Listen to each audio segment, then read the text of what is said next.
നല്ല ചൂട് ഇഡ്ഡലിയുടെയും ദോശയുടെയൊക്കെ കൂടെ കഴിക്കാൻ പറ്റിയ സിമ്പിളായിട്ടുള്ള ഒരു പഴയ കാലത്തെ മുളക് ചട്നിയുടെ വീഡിയോ ആണ് കേട്ടോ ഇന്ന് നമ്മൾ അപ്ലോഡ് ചെയ്യാൻ പോകുന്നത്.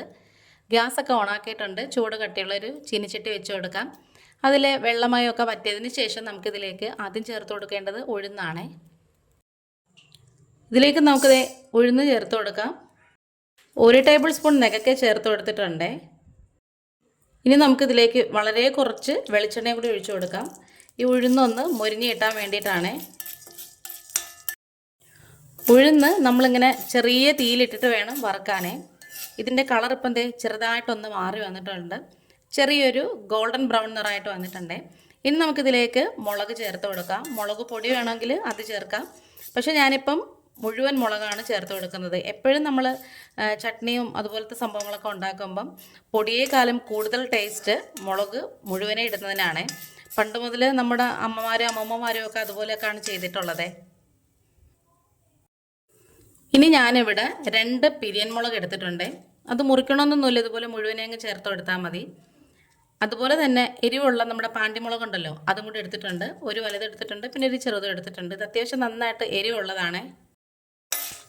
ഇനി ആ മുളകും കൂടി ചെറുതായിട്ടൊന്ന് മൊരിഞ്ഞ് കിട്ടത്തക്ക രീതിയിൽ ഒന്നിങ്ങനെ വറുത്ത് കൊടുക്കണം.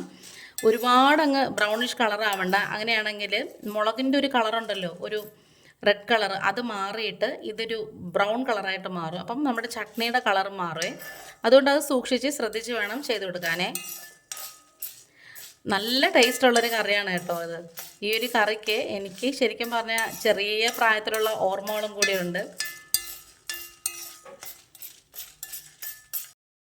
പണ്ട് ഞങ്ങളുടെ വീട്ടിനടുത്ത് താമസിച്ചിരുന്ന, പിന്നീട് അവർ മാറിപ്പോയായിരുന്നേ, ഹസ്ബൻഡിൻ്റെ അത്ത ഉണ്ടാക്കുന്നൊരു കറിയായിരുന്നു കേട്ടോ അത്. ഭയങ്കര ടേസ്റ്റാണ് കേട്ടോ. നല്ല ഇരുമ്പ് ദോശക്കല്ലിൽ ഉണ്ടാക്കുന്ന നല്ല ചൂട് ദോശയും അതിൻ്റെ കൂടെയുള്ള ഈ ഒരു മുളക് ചട്നി എന്നൊക്കെ പറഞ്ഞാലേ എന്തോ ഭയങ്കര ഒരു നൊസ്റ്റു മെമ്മറീസ് ആണേ.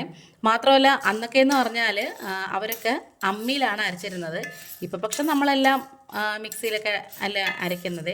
ഞാനിവിടെ ചിലപ്പോഴൊക്കെ അമ്മി യൂസ് ചെയ്യാറുണ്ട്, വല്ലപ്പോഴും ഒക്കെ സമയം കിട്ടുന്ന സമയത്ത്. അപ്പോൾ ഇത് ഏകദേശം മുളക് ഒരുമാതിരി കളറ് മാറി വരുന്നുണ്ട്. ഇനി ഇതിൽ കൂടുതൽ കളർ ആവണ്ട, കാരണം ഈ ചീനിച്ചട്ടിക്ക് തന്നെ ഒരു ചൂടുള്ളതാണ്. അതുപോലെ തന്നെ ഉഴുന്നത് അത്യാവശ്യം നന്നായിട്ടൊരു കളർ മാറി വന്നിട്ടുണ്ട്. ഇനി നമുക്ക് ഗ്യാസ് ഓഫ് ചെയ്യാമേ.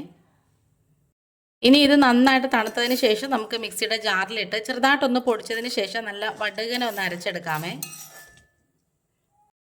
ഇത് തണുക്കുന്ന സമയം കൊണ്ട് ഞാനിവിടെ കുറച്ച് ചുവന്നുള്ളി പൊളിച്ച് ചെറുതായിട്ട് കട്ട് ചെയ്ത് വെക്കുവാണ്, കാരണം ഇത് താളിക്കുന്നതിന് വേണ്ടിയിട്ടാണ്.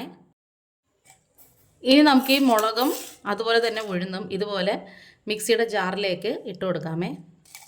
അപ്പോൾ അത്യാവശ്യം നന്നായിട്ട് തന്നെ തണുത്ത് വന്നിട്ടുണ്ട്. ഇനി നമുക്കിത് നന്നായിട്ടൊന്ന് അരച്ചെടുക്കാൻ വേണ്ടിയിട്ടാണ്. ഒരിക്കലെങ്കിലും നീ ഇതേപോലത്തെ ഒരു കറി ഒന്ന് ട്രൈ ചെയ്ത് നോക്കണേ. ഇഡ്ഡലിയുടെയും ദോശയുടെയും ഒക്കെ കൂടെ കഴിക്കാൻ നല്ല അടിപൊളി ടേസ്റ്റാണ്. അതുപോലെ തന്നെ ഞാൻ നേരത്തെ എടുത്ത് വെച്ചിട്ടുണ്ടായിരുന്ന ചുവന്നുള്ളി ഉണ്ടല്ലോ, അത് ഇതുപോലെ വട്ടത്തിലൊന്ന് കട്ട് ചെയ്ത് വെച്ചിട്ടുണ്ട്. അത് നമുക്ക് താളിക്കാൻ നേരത്ത് എടുത്താൽ മതിയേ. ഇത്രയും ചെറിയൊരു കഷ്ണം പുളിയും കൂടി ചേർത്തിട്ടാണ് നമ്മൾ ആ മുളകും ഉഴുന്നും കൂടി അരച്ചെടുക്കുന്നത്.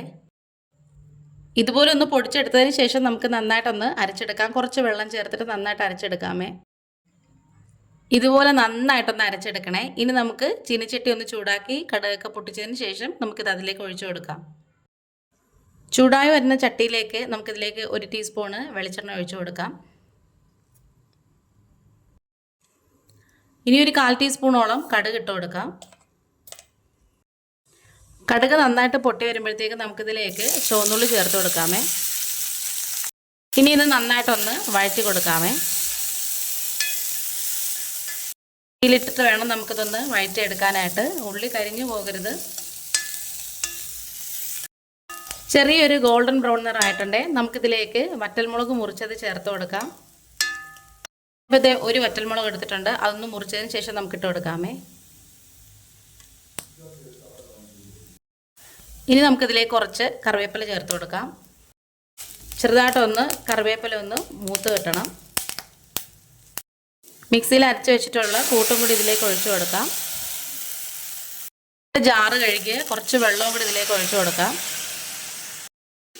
നമ്മളിനി ഇതിലേക്ക് ഇതുവരെ ഉപ്പ് ചേർത്തിട്ടില്ല, അപ്പോൾ പാകത്തിനുള്ള ഉപ്പ് കൂടി ചേർത്ത് കൊടുക്കണേ.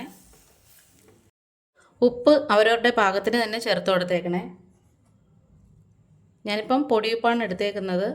ചെറിയ തീയിലിട്ടിട്ട് ഒന്ന് മിക്സ് ചെയ്ത് കൊടുക്കണേ. ഏറ്റവും ലാസ്റ്റ് ഇതിലേക്ക് കുറച്ച് കായപ്പൊടിയും കൂടി ചേർത്ത് കൊടുക്കാം.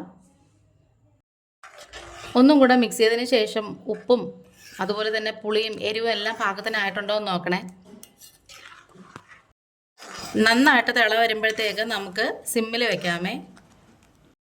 ഇതുപോലെ നല്ല കുറുകിയൊരു പരുവാകുമ്പോഴത്തേക്ക് നമുക്ക് ഗ്യാസ് ഓഫ് ചെയ്യാം.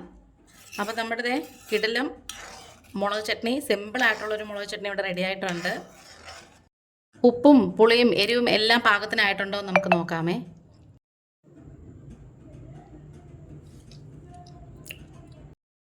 എല്ലാം നല്ല സെറ്റായിട്ട് വന്നിട്ടുണ്ട്. ഇനി നമുക്കിത് ചൂട് ദോശയുടെ അവിടെ കഴിക്കാം. ഈ ഒരു വീഡിയോ കണ്ടുകൊണ്ടിരിക്കുന്ന സമയത്ത് നിങ്ങൾക്ക് ഈ ചാനൽ ഇഷ്ടപ്പെടുകയാണെന്നുണ്ടെങ്കിൽ ഒന്ന് സബ്സ്ക്രൈബ് ചെയ്ത് അപ്പോൾ നമ്മുടെ വീഡിയോ വൈൻഡപ്പ് ചെയ്യാറായി. ഇന്നിപ്പോൾ ഇത്രയേ ഉള്ളൂ. വേറൊരു വീഡിയോ ആയിട്ട് വേഗം തന്നെ വരാം.